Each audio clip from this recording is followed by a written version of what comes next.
Trump, vous jouez avec des familles, 350 000 Haïtiens vivent sous TPS aux États-Unis.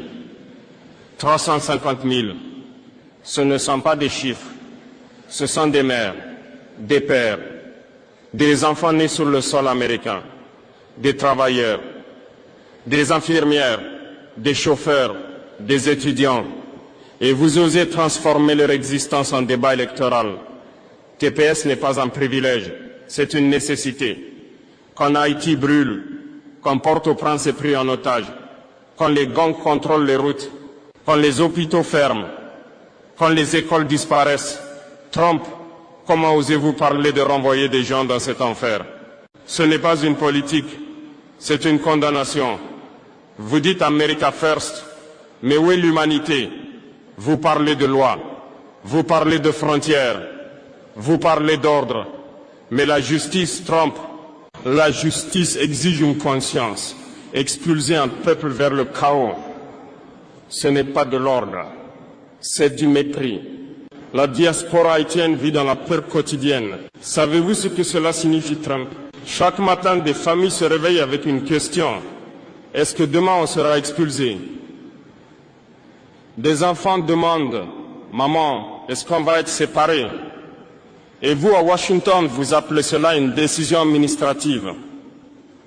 Non, c'est une violence psychologique. Et voilà pourquoi vous soutenez Alex Didier Filzamé. Parce que tant que vous pouvez dire Haïti a un gouvernement, alors vous pouvez dire Haïti est prête à recevoir ses citoyens. Même si c'est faux, même si le pays est à genoux, même si la réalité est une guerre intérieure, votre soutien politique devient un alibi. Trump, Haïti n'est pas un bouton dans vos campagnes. Vous utilisez TPS comme une arme. Un jour vous promettez, le lendemain vous menacez. Un jour vous protégez, le lendemain vous expulsez. Mais Haïti n'est pas un slogan. Haïti est un peuple. Peuple haïtien, diaspora. Le silence est terminé. Ne baissez pas la tête, parce que l'histoire a déjà montré une chose. Haïti n'a jamais accepté la soumission. Haïti est né dans la révolte contre l'injustice.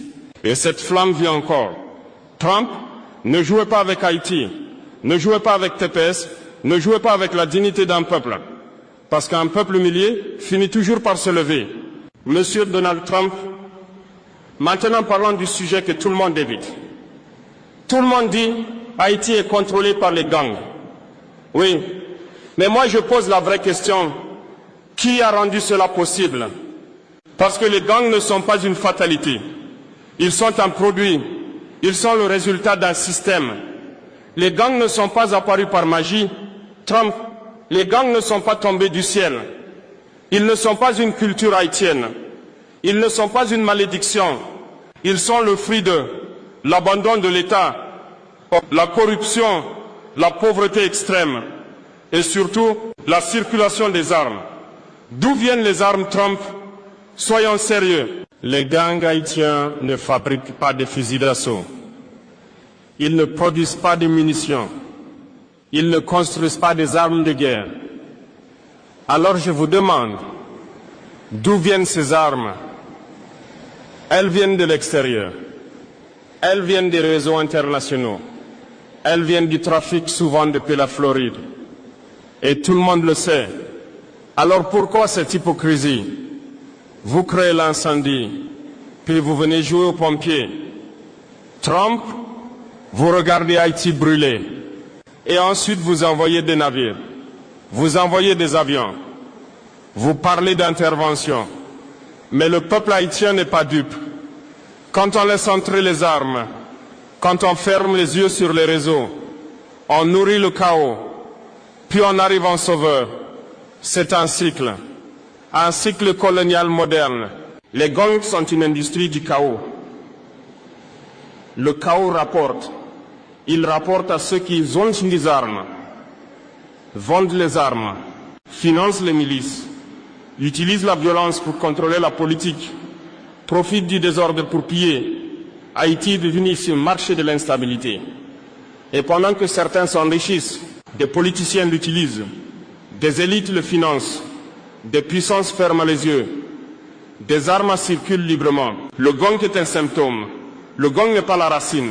Trump, Haïti n'a pas besoin de soldats étrangers. Haïti n'a pas besoin de nouvelles occupations. Haïti n'a pas besoin de tutelle militaire. Haïti a besoin que le monde cesse de nourrir le chaos. Haïti a besoin de souveraineté. Haïti a besoin que les armes cessent d'entrer. Haïti a besoin que les réseaux soient démantelés. Pas de discours, des actes. Le peuple attend. Mais si à la place d'une souveraineté réelle, vous imposez encore des solutions extérieures, alors vous préparez une nouvelle humiliation. Trump, assez. Haïti n'est pas un laboratoire. Haïti n'est pas une prison géopolitique.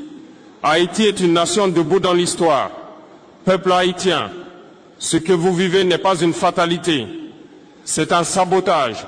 Et un peuple saboté peut se relever. 1874, pourquoi le monde n'a jamais pardonné Haïti? Monsieur Donald Trump, peuple d'Haïti, peuple de la diaspora, si vous voulez comprendre ce qui arrive aujourd'hui, si vous voulez comprendre pourquoi Haïti est toujours traité comme une exception, alors il faut revenir à une date que le monde n'a jamais digérée, une date que les empires n'ont jamais pardonnée. Haïti n'a pas seulement gagné une guerre, Haïti a brisé un système mondial. Haïti a dit non, non à l'esclavage, non à la soumission, non à l'ordre colonial.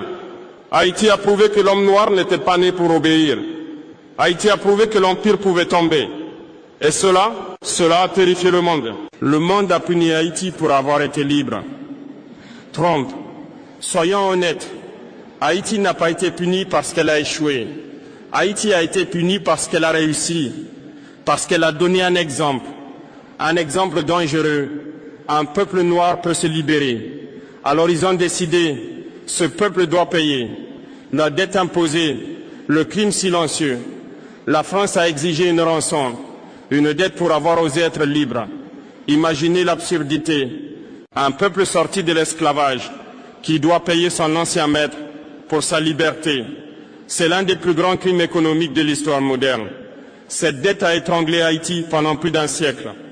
Elle a volé l'avenir d'une nation entière.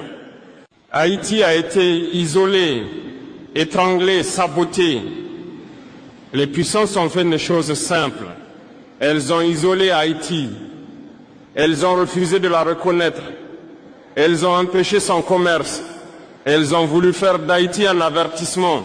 Voilà ce qui arrive quand vous osez vous libérer. Trump, ce mépris continue encore aujourd'hui. Quand un pays riche souffre, on parle de reconstruction. Quand un pays occidental souffre, on parle de solidarité. Mais quand Haïti souffre, on parle de chaos. On parle de malédiction. On parle de pays impossible. Non, Haïti n'est pas maudite.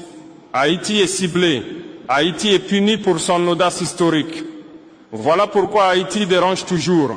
Haïti est un miroir qui rappelle au monde, vous n'étiez pas invincible. Un miroir qui rappelle au peuple, noirs à liberté est possible.